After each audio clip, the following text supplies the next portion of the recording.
ವಿದ್ಯಾರ್ಥಿಗಳಿಗೆ ಪೌರತ್ವ ತರಬೇತಿ ಶಿಬಿರ ಅವಶ್ಯಕ. ಸುರೇಶ್ ಕುಲಕರ್ಣಿ ಶಿಕ್ಷಕರು ಸದಾ ವಿದ್ಯಾರ್ಥಿಗಳ ಜೊತೆ ವಿದ್ಯಾರ್ಥಿಯಾಗಿ ಪಾಠ ಮಾಡಬೇಕು ಎಂದರು. ವಿದ್ಯಾರ್ಥಿಗಳಿಗೆ ಏನು ಅರ್ಥ ಆಗಿಲ್ಲ ಅನ್ನೋದನ್ನ ಬಿಟ್ಟು ತಿಳಿಸುವ ಕಾರ್ಯವನ್ನ ಶಿಕ್ಷಕರು ಮಾಡಬೇಕಾಗಿದೆ.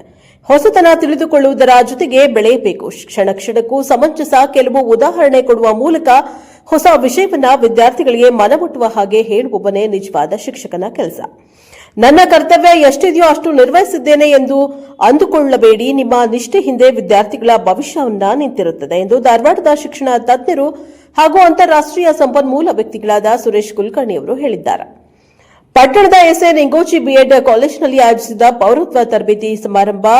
ನಿಂಗೋಜಿ ರೂಪ ಕೊಟ್ಟು ಶಿಕ್ಷಣ ನೀಡುತ್ತಾರೆ. ಆತ್ಮವಿಶ್ವಾಸ ಮೂಡಿಸುವ ಕೆಲಸ ಶಿಕ್ಷಣದಿಂದ ಸಾಧ್ಯ.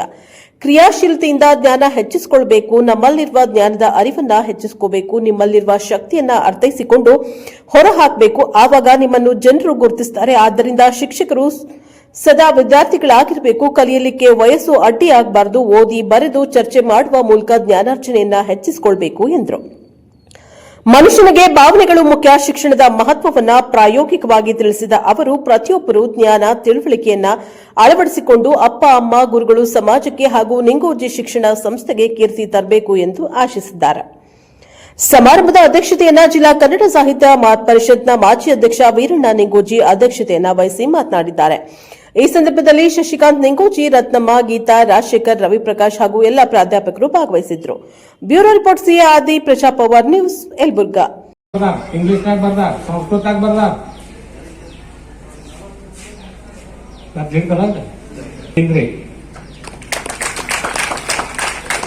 ನಾವು ಓದಕ್ ಹೋಗಂಗಿಲ್ಲ. ಬುಕ್ಕನಾಗ ಐತಿ ಅದೇ. ಇನ್ನೊಮ್ಮೆ ಬೇರೆಯವ್ರ ಬಗ್ಗೆ ಒಂದು 3-4 ತಾಸು ಆರಾಮ್ ಮಾತಾಡೋಣ, ಈಗ ಬಿಡೋಣ. ಅವ್ರ ಜೊತೆ ಡಿಸ್ಕಷನ್ ಮಾಡೋಕೆ ತುಂಬಾ ವಿಷಯ. ಯಾಕಂದ್ರೆ ನಮ್ಮ 3 masters degree first time pending science rank ಎಲ್ಲ ಇದ್ದು ಏನಾಗ್ತಿ ಮಾಸ್ತರ್ ಆಗ್ತೀನಿ ಅಂದ್ರೆ ನಮ್ಮ ಮಸ್ತ್ ಬೈದ್ರೆ ಬುದ್ಧಿನೇ ಇಲ್ಲ ಏನ್ರ ಅಂದ್ರೆ. ಯಾಕ ರೊಕ್ಕ ಬೇಕ, ಜ್ಞಾನ ತಗೊಂಡು ಏನ್ ಮಾಡ್ಬೇಕು, ಯಾರಿಗೆ ಬರ್ತದೆ? ಹೌದಲ್ರಿ? ನೀ ಆಫೀಸರ್ ಆದ್ರ ನಿಮ್ಮ ಅಮೌಂಟ್ ಬ್ಯಾಂಕ್ನಾಗ ಅಕೌಂಟ್ ಹೆಚ್ಚಾಗ್ಬೋದು ವಿನಃ ಟೀಚರ್ ಆಗಿ ನಿಮ್ಮ ಆಸ್ತಿ ಮಕ್ಕಳ ಜೊತೆ ಹಂಚಿಬಿಟ್ರೆ ಊರೂರಿಗೆ ಹೋಗ್ರು 100 ಮಂದಿ ಸಿಗ್ತಾರೆ. ನಿಮ್ಗೆ ಏನು ತೊಂದರೆ ಇಲ್ಲ.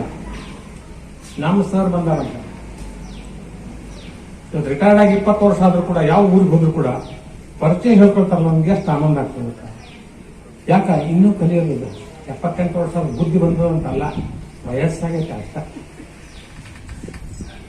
ಒಬ್ಬ ಟೀಚರ್ ಆಗ್ಬೇಕಾದ್ರೆ ಪ್ರತಿ ದಿವಸ ಜ್ಞಾನ ಏನ ಬೇರೆ ಬೇರೆ ಹುಡುಗರ ಕಡೆ ಕಲಿತೀವಿ. ಅದರಷ್ಟು ಶ್ರೀಮಂತಿಕೆ ಯಾವುದೂ ಇಲ್ಲ. ನಮ್ಗದು ತಿಳಿದಿಲ್ಲ. ಇನ್ನೊಬ್ರು ಬಂದಿದ್ದ ಹಾಸನ